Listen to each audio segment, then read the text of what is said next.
오늘은 아주 귀한 날입니다. 종려 주일이면서 오늘 이렇게 우리가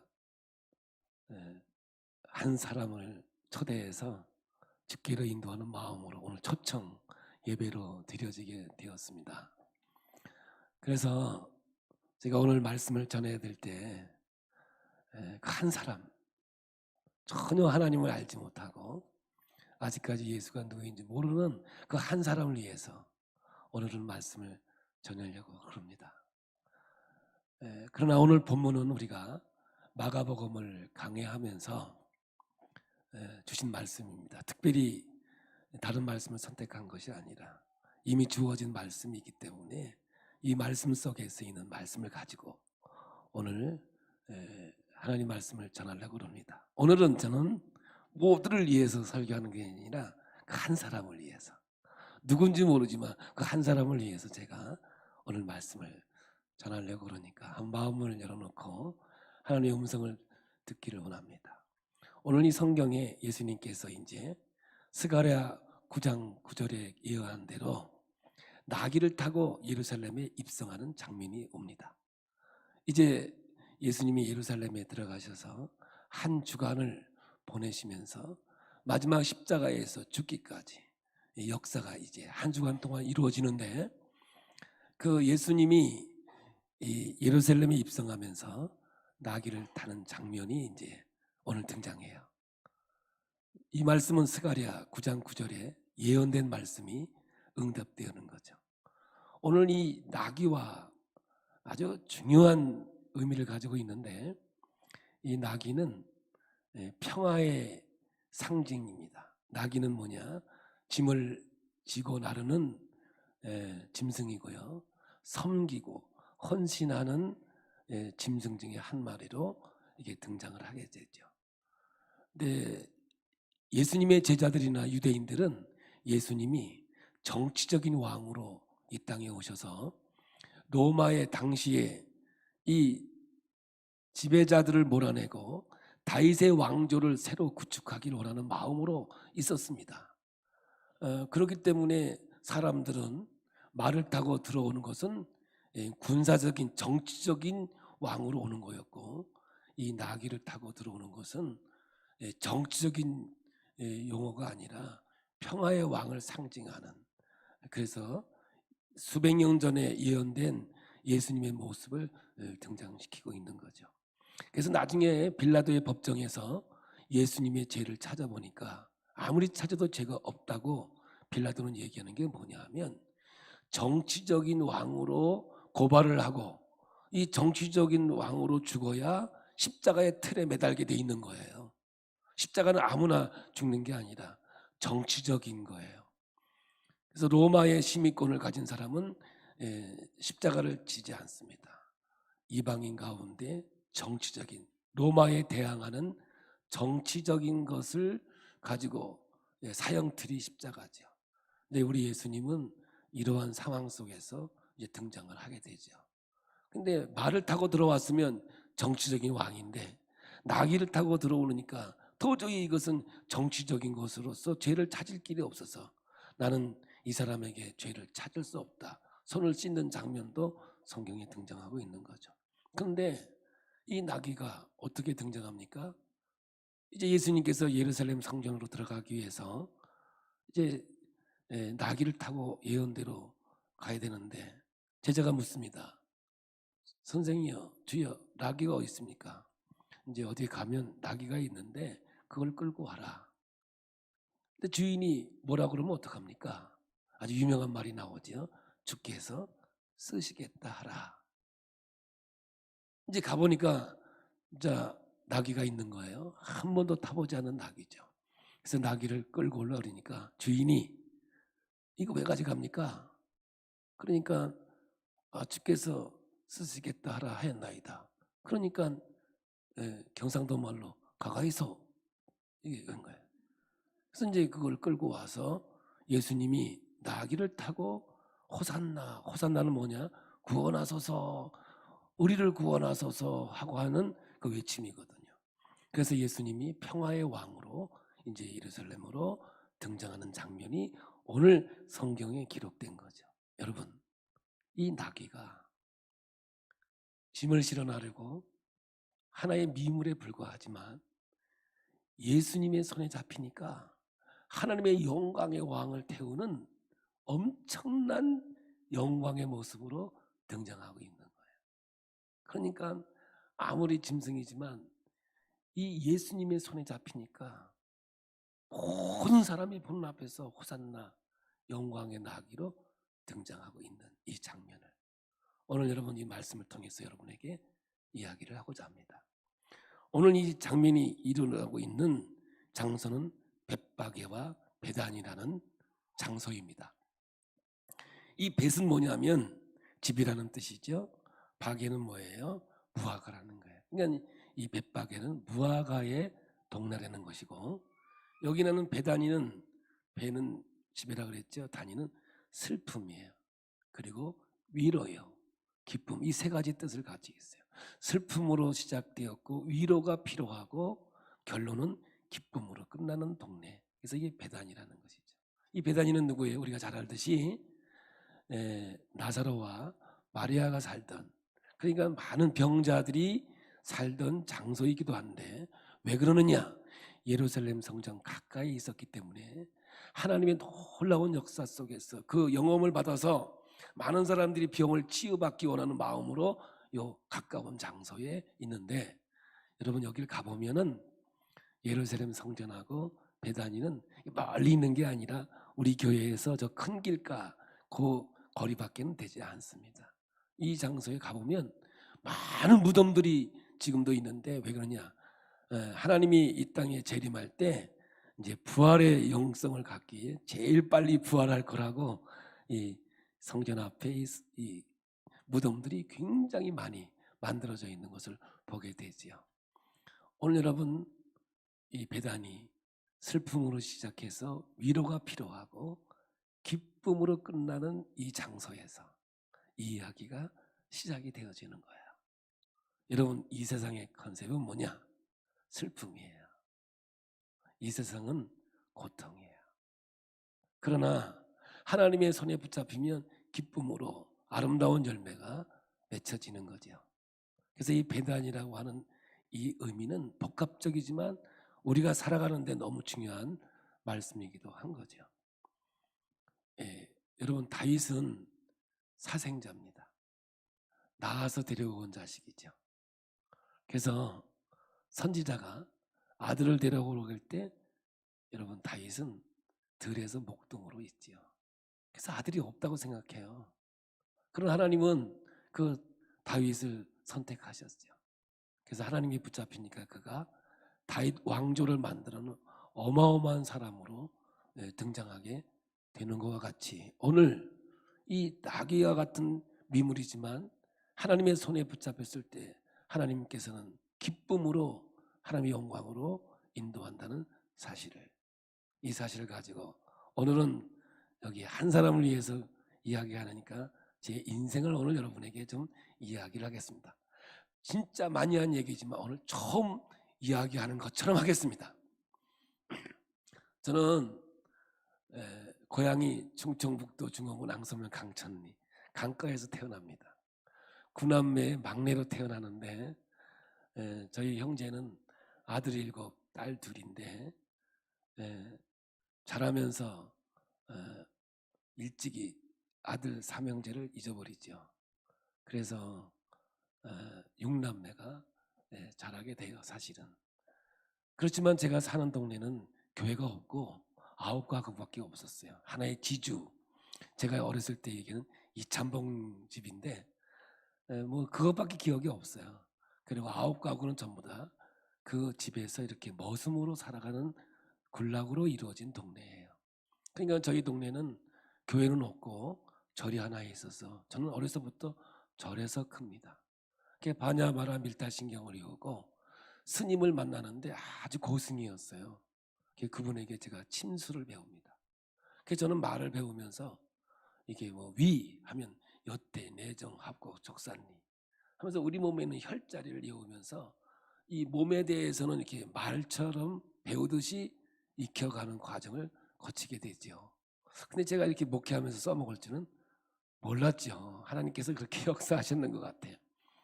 그러다가 제가 이제 제 가라는 과정입니다. 초등학교 2학년 때 학교에서 노래를 하나 배웁니다. 노래가 뭐예요? 나리나리 개나리 입에 따다 물고요. 이 노래를 배우고 제 친구랑 함께 노래를 배우고 신나게 부르고 오는데 그 이찬봉이라고 하는 분이 이 소리를 들어요.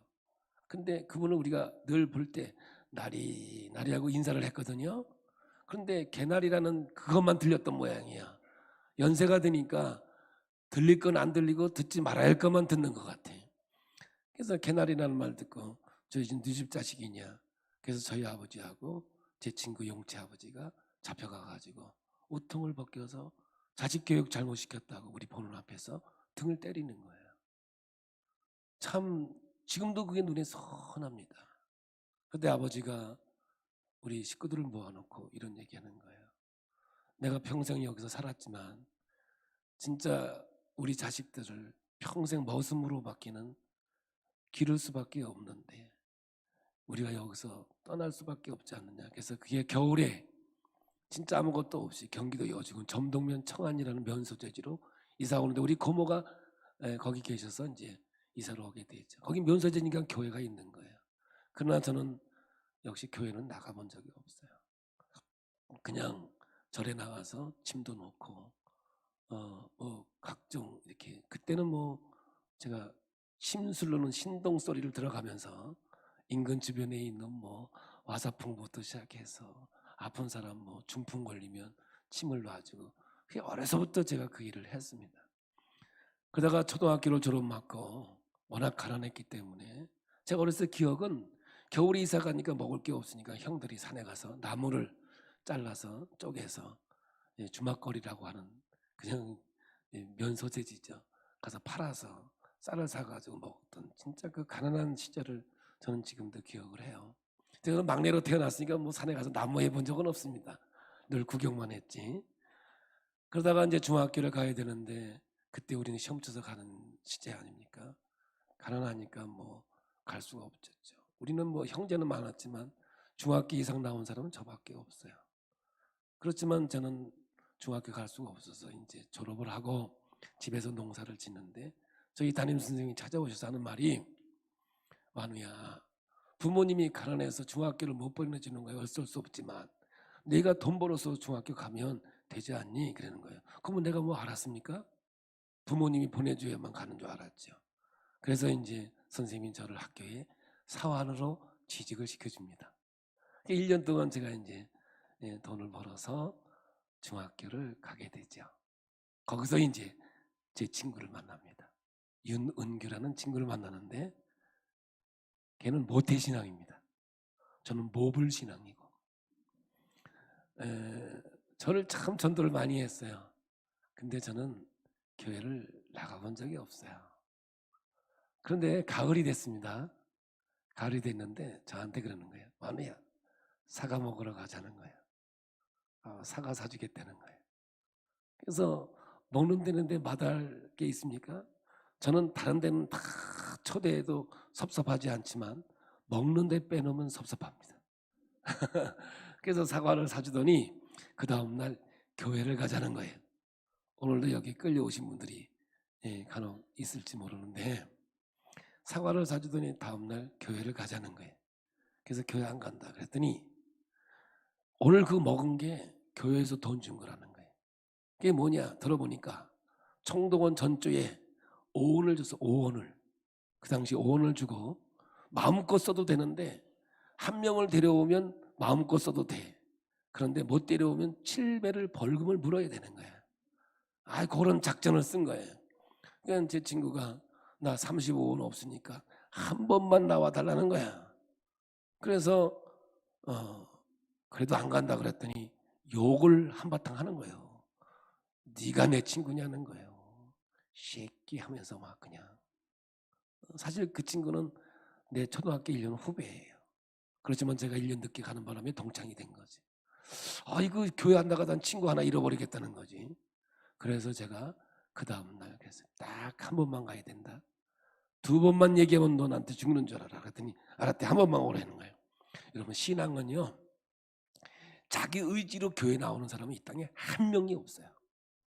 떠남이라 그러는 건데, 여러분 떠남은 뭐냐면 비우는 건데 채우기 위해서 떠나야 되는 거예요. 그래서 여러분 세상을 떠나서 교회 오는데 자기 의지로 오는 사람은 이 땅에 한 명도 없어요. 타의에 의해서 교회를 나오게 돼요. 여기에 있는 사람들 누구도 자기 의지로 교회 나온 사람은 이 땅에 한 명도 없어요. 부모 때문에, 친구 때문에, 누구 때문에 교회 나오게 된 이유죠. 이게 바로 이 땅에 전도가 꼭 필요한 이유이기도 한 거예요. 그 과정 속에서 저도 한 번만 교회 나오라는 데만에 교회 나가게 됐는데, 그때가 추수감사절이었던가 봐요. 시골이니까 돼지 대가리를 막 삶아가지고 막 잔치가 벌어진 거예요. 그러니까 먹는 즐거움도 있더라고요. 그래서 제가 처음에 교회 나가게 됐는데 교회 보니까 탁구대가 있는 거예요. 탁구대가. 제가 좀 운동을 좋아해요. 탁구 치는 재미로 제가 이제 교회를 뭐 이제 한 번씩 나가게 됐죠. 근데 그게 겨울에 부흥회가 있었어요. 그때 부흥회는 뭐냐면 월요일부터 토요일 새벽까지 있었는데 꼭 부흥회 끝나면 개떡을 쪄줬어요. 개떡, 쑥털이 뭐 이런 건데 그냥 먹는 즐거움으로 뭐 갔죠. 그때 부흥 강사가 얼마나 재미있는지, 그 다음에 만담 하여간 웃다가 지금까지 내용은 하나 기억나는 건 없는데 그냥 재미있게 이제 교회를 나가고 그랬어요. 근데 그 금요일 날 저녁에 이제 하나님이 나를 부르는 이제 소명이 하나가 들려지기 시작한 거예요. 저는 하나님의 인도하십니다. 그래 나귀를 부르는 사건과 똑같은 역사가 있게 되는 거죠. 이제 부흥의 마지막 날인데 다 불을 끄라 그랬더니 눈을 감으라고 그러더라고요. 이 시대에 주의 종이 필요하다는 거예요. 목사가 필요하다는 거예요. 선교사가 필요하다는 거예요. 그러니까 여기에 부모도 있고 자식, 학생도 있으니까 주의 종이 되고자 결단하자는 거예요. 그때 제가 이제 눈을 감아야 되는데 참 그때 말 안 들을 때 아닙니까? 그냥 한쪽 눈을 이렇게 뜨고 싹 돌아보니까 세상에 목사님이 그렇게 목이 쉬도록, 그때는 이 마이크가 없으니까 수요일쯤 되면 이렇습니다. 알렐루야 이렇게 목이 쉬어요. 근데 여러분 보세요. 그렇게 목 쉬도록 설교를 하셨는데 내가 보니까 한 명도 손을 안 드는 거예요. 근데 목사님이 이러시더라고요. 아버지 이러는데 목사님 얼굴을 내가 보니까 너무 불쌍한 거예요. 일주일 동안 그렇게 그냥 외치고 했는데 한 명도 손을 안 드는. 그러더니 다시 한번 눈을 감으세요 하면서 이 시대에 주의 종이 필요합니다. 결단합시다. 그것도 눈을 이렇게 그때라도 감았으면 여기 안 있었을지도 몰라요. 그런데 하나님이 불렀는지 또 눈을 뜨는데 한 명도 손을 안 드는 거예요. 이제 목사님 불쌍한 정도가 아니라 이제 너무 안 됐더라고. 그 어린 나이에. 그래서 이제 제가 목사님이 불쌍해서 손을 이렇게 들어줬습니다. 그걸로 끝나는 줄 알았더니 눈을 떠나고 이 학생 이름이 누구냐고 노안우라고, 이 학생이 손을 들었다고 기도해 주자고 그냥 뭐 방언하면서 막 그러더라고요. 내 속으로 놀고 있네 이제 그리고 그걸로 이제 끝난 것 같이 이제 그러다가 이제 뭐 교회는 뭐 놀러 다니고 뭐 설렁설렁 하다가 제가 이제 고등학교를 가야 되는데 뭐 가난하니까 뭐 고등학교도 돈 안 드는 학교를 갈 수밖에 없는데, 그래서 서울에 있는 철도고등학교가 돈을 안 든다 그래서 철도고등학교를 시험 치려고 원서를 쓰고 갔는데 이 서류 미필로 인해 가지고 서류를 안 받아주는 거예요. 시험도 못 쳤어요. 그 와가지고 선생님하고 싸웠어요. 아니 선생님이 돼가지고 무슨 서류를 미필, 내 인생을 망쳤다 그랬더니 야 그거 내가 뭐 일부러 그랬냐? 어떻게 하다 보니까 빠진 거지. 그렇다고 어떻게 선생님한테 이렇게 되더냐? 야 건방지다. 기분 나쁘다. 근데 야 학교 하나 있긴 또 있다. 뭐냐? 부산에 있는 해운대에 있는데 국립학교인데 거기 가면 돈이 안 든다니까 너 거기나 가라 그러더라고. 근데 거기 아무나 가는 게 아니라 좀 해야 가는데 너는 갈 수 있을 것 같다. 그래서 거기 서류를 써줘서 제가 이제 고등학교를 부산으로 오게 되죠. 이게 하나님이 저를 훈련시키는 것 같아요. 하나님이 저를 부르셨어요.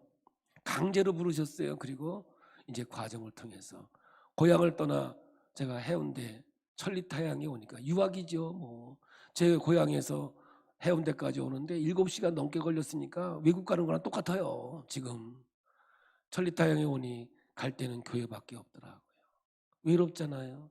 이렇게 교회에서 더 있고 제가 이제 또 글씨를 참 예쁘게 써요. 그러니까 토요일 되면 목사님이 주보를 주면 가리방 긁어가지고 주보를 만들고 교회에 3년 동안 신앙생활하면서 이제 믿음이라는 게 조금 내 안에 들어와서 성령의 이제 감동과 인도하심을 받게 되죠. 그러면서 이제 과정을 다 건너뛰어서 저는 서울로 취직이 돼서 서울로 올라가고 뜻이 있어 또 회사를 그만두고 재수도 1년 동안 하게 되는 과정을 거칩니다. 그 과정을 거치면서 제 인생 속에 예수가 이제 나의 구원의 주가 되어졌고 나의 소원이 되어졌죠. 그러다가 이제 군대를 가게 됩니다. 일산에 있는 군대인데 군대에서 신앙생활 하다가 이거로 인해서 신앙생활 때문에 고참한테 맞아서 저는 식물인간이 됩니다. 이제 제 인생의 고난이 시작이 되어지는 거예요. 하나님이 부르셔서 저를 쓰시려고 그랬던지 이제 고난 속으로 밀고 들어가게 돼요. 그래서 저는 서울통합병원에서 진해통합병원으로 식물인간으로 분리되어져서 와서 6개월을 먹여주고 재워주고 이런 과정을 거치게 됐죠. 그때 제 주치의가 장로교의 안수 집사님이셨어요. 근데 그분이 저한테 그러는 거예요. 노상병, 분명히 하나님의 뜻이 있으면 너를 살려줄 거 아니냐. 현대의학으로 넌 못 고친다. 너는 반드시 죽는다. 그러나 하나님은 죽은 자도 살게 하시고 없는 것도 있게 하신 하나님이 너를 부르신다면 살려줄 수 있지 않겠느냐. 그래서 제가 기도했겠어요? 무슨 의사가 고쳐주진 않고 기도하자고 그러냐고 또 그랬어요.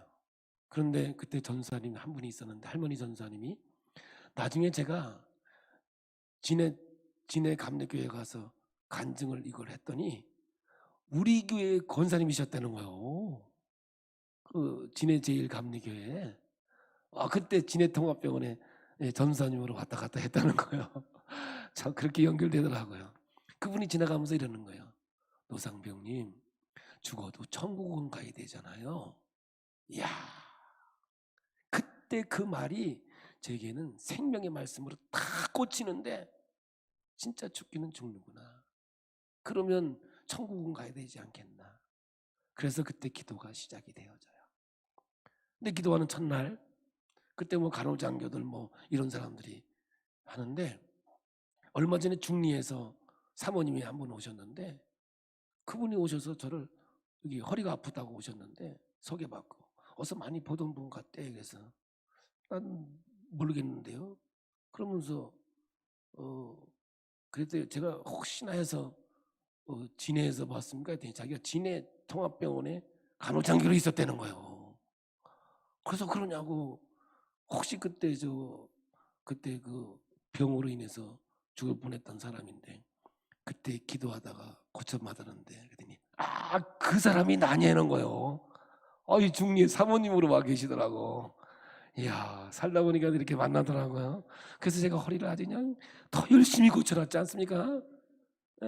참 하나님이 그렇게 만남에 또 은혜를 주시고 그분이 저를 위해서 OCU 간호장교로 같이 기도해 줬던 그분이 사모님이 돼서 중리에 살더라고요.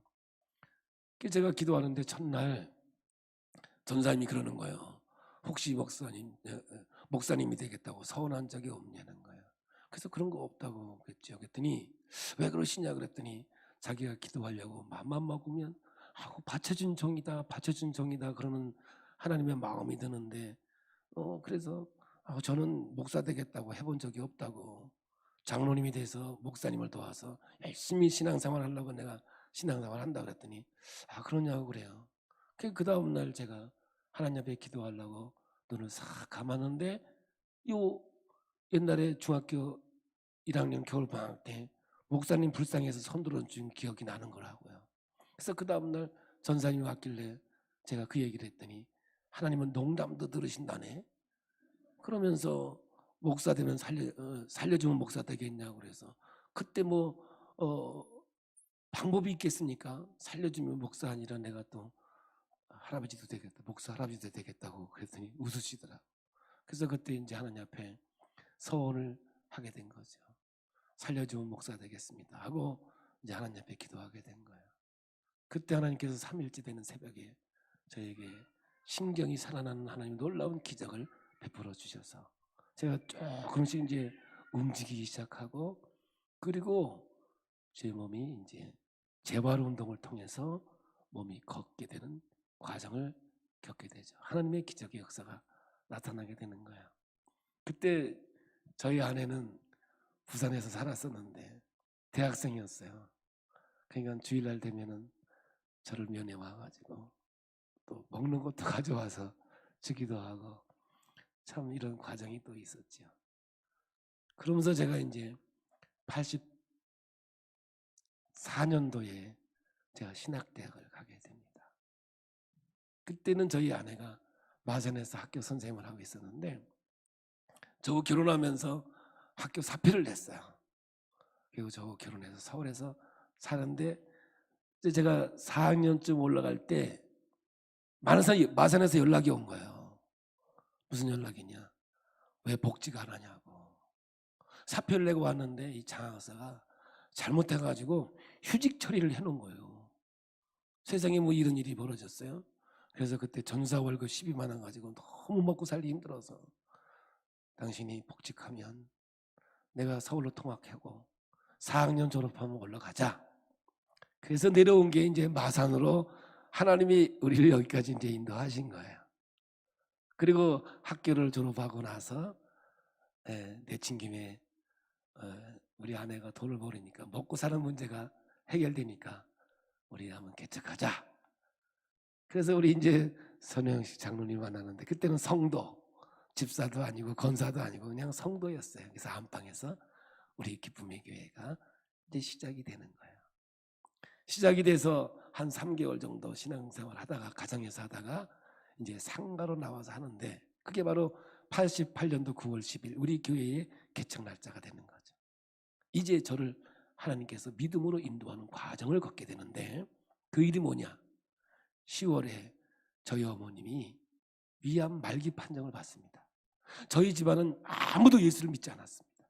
왜냐, 다 어려서부터 절에서 크고 자랐기 때문에 아무도, 저 혼자만 예수 믿고 이제 목회의 길을 걸어가고자 너무 힘든 거 아니겠습니까? 그런데 하나님의 살아계심을 다시 한번 저에게 보여주는 과정이 이제 보여지는데, 저희 어머니 위암 말기로 판정되어져서 서울 고대병원으로 가시게 됐는데, 의사 선생님이 하는 말이 열어봐야 소용없대. 무슨 말을 그렇게 합니까? 열어봐야 소용없으니까 모시고 가라 그러더라고요. 그래서 제가 그분을, 어머니를 모시고 포천 기도원으로 아버지랑 가게 된 거죠. 그래서 제가 여기 창원에서 월요일 되면 포천 갔다가 기도 한 주일 동안 하고 내려오다가 이 과정을 걷는데, 거기는 목사님이 그러는 거예요.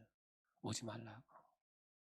엄마가 월요일만 되면 막내 아들 온다고 예배도 안 드리고 밑에 내려가 있는다는 거예요. 그래서 제가 이제 어머니한테 때가 되면 올 테니까 좀 예배 열심히 다니고 한번 기도해봐라. 하나님께서, 엄마 나 알잖아. 나 병원에서 죽을 뻔했는데 하나님 나 고쳐준 거 알잖아. 알지. 그러니까 엄마도 고쳐줄 줄 누가 아냐. 하나님 한번 기도해보자. 그랬더니 알았다 그러더라고요. 그러면서 한 3개월이 지났는데 연락이 온 거예요. 와보라고. 거기는 목사님이. 가보니까 어머니의 위암이 떨어져가지고 이게 쏟아져 내린 거예요. 그 저희 어머니 그때부터 신앙생활 하는데 23년 신앙생활 하시다가 주무시면서 하늘나라 가게 된 과정이 있잖아요. 그러면서 제가 이제 진짜 이제 하나님께서 저에게 믿음이 이제 확신이 생겨서 이제는 뭐 흔들리지 않는 하나님이 저에게 믿음을 주신 거예요. 아, 진짜 하나님은 살아계시구나. 하나님은 반드시 역사하는구나. 이제 이 저에게는 이건 뭐 죽어도 흔들리지 않는 제 믿음의 열매로 제게 만들어 하나님께서 역사하시더라고요. 그런 우리 기쁨의 교회 과정을 열심히 거쳐서 오게 되죠. 그러다가 이제 하나님께서 저를 쓰시는 과정이 이제 드디어 등장하게 되는 거예요. 제가 하루는 감림산 기도원에 갔는데 그 원장님이 무릎이 아파가지고 7번이나 물을 뺐다는 거예요. 그래서 계단을 한 칸도 못 올라가고 밑에서 기도하고 계시더라고요. 그래서 제가 이렇게 보니까 원장님 왜 그러세요? 그날은 아침에 비가 많이 왔어요. 그래서 제가 금요일날 기도원을 가는 날인데 좀 일찍 갔거든요. 평상시에는 제가 아침에 테니스 운동하다가 천천히 갔는데 그날따라 비가 와서 운동을 못하기 때문에 일찍 갔어. 이 길이 열리게 된 것 같아요. 원장님 제가 한번 고쳐볼까요? 그랬더니 아이고 연골이 없어서 수술 외에는 방법이 없다고 그러는데 아이고 괜찮다고 그러더라고요. 그래도 한번 해보고 안 되면 뭐 어쩔 수 없는 거 아니겠습니까? 네, 해볼게요. 근데 제가 하나님의 역사 속에서 제가 그 무릎을 뭐 10분도 안 돼서 고쳐가지고 막 계단을 막 뛰게 된 거예요. 그러니까 이 원장님이 그러는 거예요. 이거 복음이라고, 복음이라고. 어떻게 이런 일이 있을 수가 있냐고. 진짜 하나님의 기적이 일어났다. 그러면서 저를 기도원에서 설교를 시키는 거예요. 한번 목사님 우리 기도원 집회 좀 해달라고. 그때 누가 왔냐면 나경일 목사님이라고 인천에 있는 주한 장로교회 나경일 목사님이 거기에 나는 이쪽에서 부흥회하고 그분은 이쪽에서 부흥회 하는데 그날따라 자기는 집회가 없다고 제 집회에 오신 거예요. 그러면서 제가 이제 이 치유사에게 말씀을 전하니까 듣더니 자기 좀 한번 해보라는 거예요. 그래서 제가 이렇게 몸을 만져줬더니 너무 좋다 그러면서 목사님 우리 주한 장로에게 집회 좀 해주시겠습니까? 그래서 저를 강단에 세운 거예요. 가니까 성도들이 약 10,000명이 이렇게 7,000명 이상이 모여서 두 교회에서 10,000명 이상인데 사람들이 얼마나 모이는지 우리 교회 몇 명 안 되는 데서 목회하다가 세상에 여러분 말이 7,000명이지 앞에 딱 섰는데요. 얼마나 떨었는지 이빨이 얼마나 소리를 내게 떨었는지 목사님 오시더니 아이고 너 목사 그냥 카메라만 보고 설교해 사람 보지 말고 카메라가 6대가 돌아가는데 그때 세계 인터넷 실황 방송을 하게 됐어요. 제 설교를. 그래서 제 이름이 이제 이 세계에 등장하는 계기가 된 거죠. 하나님께서 이런 과정을 통해서 저를 이제 들어 쓰시게 되는 거죠. 그때부터 제가 이제 공인이 되어져서 하나님이 기회를 주셔서 육계 공군이 있는 대전에 있는 교회에 가서 집회를 하게 되고 자원부대 그리고 국방부 교회 별들의 전쟁이죠. 뭐 말씀을 전해 일군사령부, 상군사령부 그리고 국방부 장관, 육군참모총장, 해군참모총장 뭐 이런 이제 이 관계를 갖게 되면서 드디어 이제 국회로 하나님이 부르셔서 국회에서도 말씀을 전하게 되고 연예인 뭐 등등 이제 하나님께서 저를 이 땅에 정말 어마어마하게 쓰게 되는 것 같아요. 그러면서 이제 유튜브가 뜨게 되면서 뭐 100만이 넘어가고 제가 올린 건 하나도 없지만 이제 세계, 유럽, 미국 할 거 없이 이 노아는 목사의 건강운동에 열광을 하게 되어지고 이 경상도에서는 조금 이름이 별로 없는 것 같지만 저 위로 올라가면 뭐 정말 굉장한 이름으로 등장하는 하나의 계기가 됩니다. 제가 오늘 여러분에게 저를 자랑하려고 그러는 게 아니라 저는 진짜 가난한 집에 태어났고 교회도 없는 곳에서 태어났습니다. 그러나 이 과정이 뭐냐면 하나님의 역사 속에 있음을 돌아보니까 그때는 제가 알지 못했어요. 조금 전에 희미하게 보였어요. 그러나 이제 확실히 내게 보여준 것은 하나님이 나를 여기까지 인도하셨고 하나님께서 역사하셨구나라는 것을 이제 확실히 알게 됐다. 그러면서 성경이 더 보이기 시작하는 거예요. 우상장사의 아브라함을 불러서 그 하나님께서 그를 설득시켜서 믿음의 조상으로 만들어주셨고 사기꾼 야곱을 하나님이 부르셔서 축복의 이스라엘로 만들었고 다윗 그 밖에서 나온 자식이었지만 그를 민족의 지도자 왕으로 세워주셨고 모세를 광야로 내쫓아서 80세에 등극시켜 민족의 지도자로 세워주었으며 하나님의 손에 붙잡히는 어마어마한 역사를 통해서 이 땅 위에 이렇게 하나님 앞에 쓰임받았듯이 오늘 이 성경에 짐을 실어 나르고 아무것도 아닌 존재였던 나귀를 주님께서 쓰시겠다 하라 하였나이다. 그를 강제로 끌고 와서 등에 타고 입성하면서 하나님 앞에 귀하게 쓰임받았듯이 오늘도 여러분 그 한 사람, 저와 같이 하나님을 알지 못했던 사람, 제 친구를 통해서 한 번만 교회 와달라고 그렇게 간절하게 원해서 제가 그냥 와주었는데, 제가 오고 싶은 게 아니에요. 와주었는데 하나님께서 저를 부르셔서, 만약에 그렇지 않다면 저는 지금도 저 충청도 어디에서 농사꾼이 되어서 어떻게 살아갈지 모르는 제 인생이었을 거예요.